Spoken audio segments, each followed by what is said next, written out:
Ito na mga boss, last 2 minutes na para dito sa bakbakan ng Washington Mystic versus Phoenix Mercury mga bossing. Unti-unting humahabol ang Mercury dito pero wala na yan mga bossing. Matik na to. Mystics na to mga bossing dahil nakamatch winner tayo dyan. For 3, foul rep, nice one. Dito sa Washington Mystics, walang iba kundi si Sonia Citron na kapagtala ng 19 points.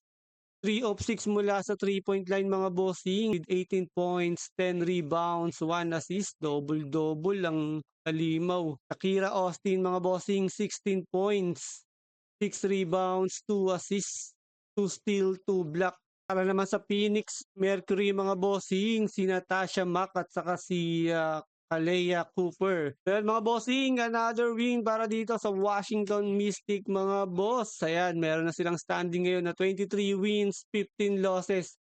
Habang ang Phoenix Mercury naman mga bossing, merong standing na 13 wins, 25 losses.